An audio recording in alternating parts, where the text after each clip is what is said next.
So you're a fan of JoJo, huh? Oh yeah? Then why didn't you ever play Rise of the Incarnates? Audio jungle. Honk honk. Look at me, I'm Cranciosis, a Joker-pilled troll. Honk honk. That's like everything you need to know about me. I'm a troll. Because I enjoy punishing you. Co-op cock torture. You know what they say? Something something, I'm daddy. I've never read Homestuck, and all this makeup is fake. It's actually cum. This game was clunky, but you felt powerful while playing it. Like a brick through a bank window. The society of it all. The society. The worst character in the game? This thing was kept on the back servers of like Nexon's, I don't know, supply closet. Cancelled game. Nexon, the same company who made Mobile Suit Gundam Extreme Versus, who would later make Lawbreakers. It was a 2v2 arena fighter with a freedom of movement system. First team to a certain amount of points wins. A game that fixed everything wrong with Get Sax Foul, but had unrecognizable characters. And God, I hate noobs. Uninstall the game and yourself, noob. Ooh. Dragon Area Online is now hosted by Meeple. Was never released outside of Japan. They moved Ace, honk honk, and teabag their dead body. If you want to be a lonely loser with no big titty gotcha, no chicky fingies, and no friends, more friendship, and it's dead. We've got a magical girl with no personality. Also, she's a minoid. Minor for your normies. We've got Gaslight Gatekeep Girl Boss Elon Musk, Jeff Bezos, Vuvuzuela CEO Giantess who wants to domesticate non-powered humans as slave labor. We've got Doublejack Black Nicholson, Dio, President Armstrong, Josuke Raiden Joestar, Solid Like My Dick Snake, and guest appearance from VTuber Whisper. Also, it wasn't all that good. Depression Wars, as in my dead lifeless body, is the only way I'll ever be able to enjoy this game. Again, the console gaijin dead like this game. You know, gamers. Because only true anarchism can let you be free. Baseline, not even that difficult games that are based... Yes. Hey, what are you up to? Not much right now. You want to come by? Give me a little, okay? Okay. Alright. Dang. What's the word? One that's everywhere at the end of time? Death.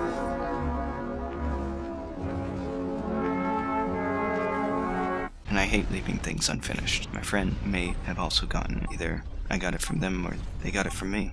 Conflict resolution leads to solidarity and trust. Conflict avoidance leads to antagonistic contradictions. That's why we should absolutely take away Jeff Bezos' money, but like at home and no pod. All characters and events in this game, like everything in the universe, are entirely fictional. Watch this. More like, holy shit, what is this? Under great communist Russia. And may consist of, but is not limited to,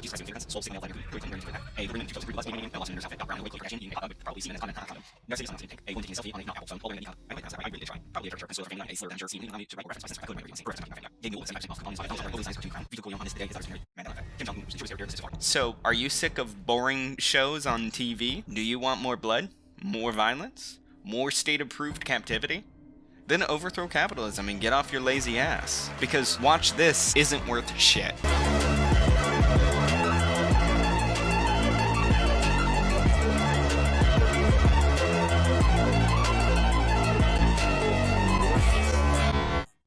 I'm not dead from COVID, but Allah bless it.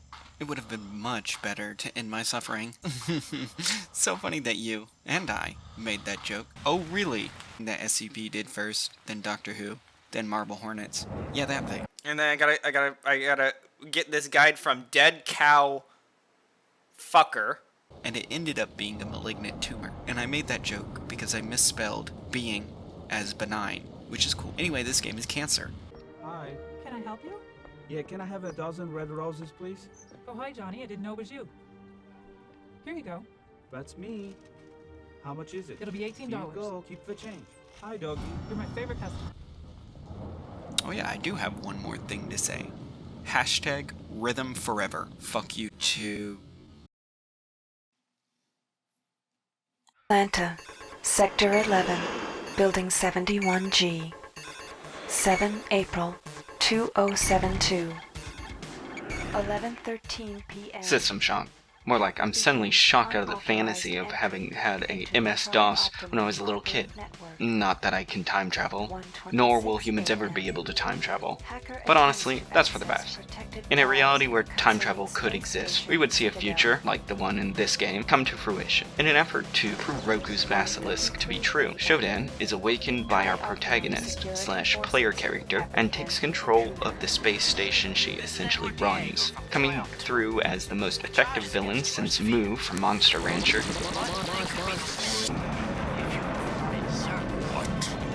Shodan begins immediately on her conquest, and as your character arrives, she has killed off most of the staff and turned them into cyborgs. She, or he. Let's clarify that as an AI, Shodan's gender identity is ambiguous. That's a side point to try and counteract all the Shodan stans that are going to sue me for not mentioning he, as it does in the original game packaging information. So, Shodan has already begun her, or his, master plan to attack Earth from space, with mining lasers, with the goal of mutating and experimenting on the remaining population, like fucking am. Speaking of, let's get this out of the way. As it were, many of the tropes and cyberpunk characters that I love have absolutely been influenced by System Shock, Bioshock, Dead Space, Prey, Deus Ex, Half-Life, Observer, Alien, Dishonored, Soma, and even Vampire the Masquerade have influenced me quite a bit.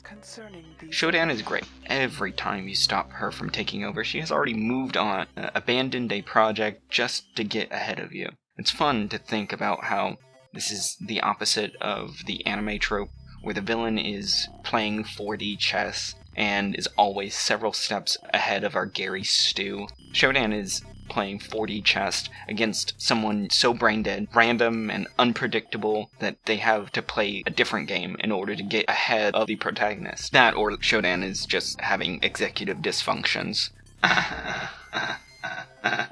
Programming joke. Lab-grown mutations, airborne pathogens, nuclear warfare, whatever it is, Shodan is plotting it. Also, the limited color palette ended up working out with the ability to properly show off darkness, the silhouettes being, your only vision into the dark hallways, knowing mutants and cyborgs lurk around any corner or every corner sometimes, positioned by an AI that can see, hear, and feel you wherever you are. Great a horror experience. Alright, holy shit. People actually played this game with these controls. 4D chess, your character may be a bumbling idiot, but you need a fucking compass, map, protractor, graphite pens, affidavit, and a pilot license to play this game. I do enjoy the partitionable difficulties, where you can dictate the intensity of certain parts of the game, puzzles, combat, story, etc., allowing you to customize whether you have, as an example, no puzzles, easy puzzles, medium puzzles, or complex puzzles. Literally up to you to choose. That's just great. But you might as well turn all those off, because fuck trying to beat the puzzles when your controls themselves are simply like making a balanced encounter for 5th edition. Side note, my suggestion for DMs is play on deadly to absurd difficulty for the players always. It'll be fine. Have a pocket NPC or familiar and level that character in the background, or don't. Alchemist Fire, I don't know, is a thing and you can't figure it out before level 5. You weren't meant to live, honestly. Consider the following. Limited colors ain't a bad thing. Having a grayscale but black like the cold, quiet grave that awaits us all still allows you to make a creepy dark room where the only light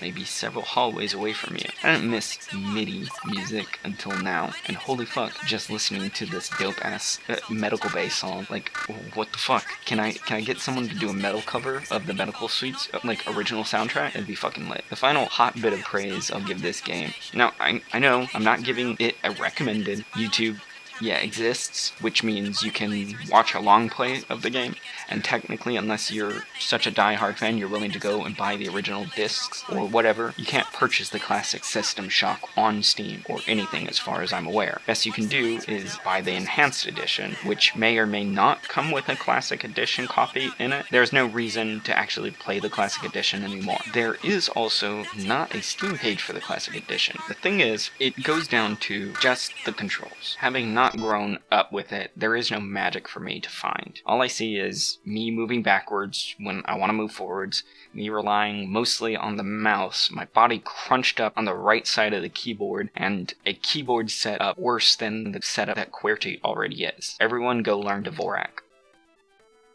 So where was I? Crash Override, Acid Burn, Zero Cool, Lord Nikon, Serial Killer, The Phantom Freak. The best part of this game is hacking, and Angelina Jolie's natural beauty. Hacking into cyberspace is absolutely the best part. It's impressive how fun it is to look at. Yeah, you're constantly moving, but hey, play some flight simulators, it'll be fine. The weird abstract vectors, the light up panels, the freedom of movement, like holy shit, this is cool. There is something here after all these years that's incredibly impressive. It's sometimes even dizzying. It's confusing at first, and it's also immersive. How could you possibly get it all in the first go around? You collect data and upgrades, fight antivirus placed by Shodan to stop you, and the final battle takes place here in cyberspace. 10 out of fucking 10 on this part. The controls are even less of an issue here, because now we are simply dealing with a whole different set of rules. My mind's eye doesn't have to rely on the previous SPS knowledge. I've never played a game similar to this. Maybe that's my bad, but fuck, it's awesome here. All in all, the game does offer a lot of history and insight on both good character writing and cyberpunk dystopian settings. It also offers a great alternative to difficulty settings. What it doesn't offer, a consistently good experience, which is odd, with its odd and pre-internet to historic controls, and thus it is deemed by the Council of Three Psychopaths guilty of being not recommended.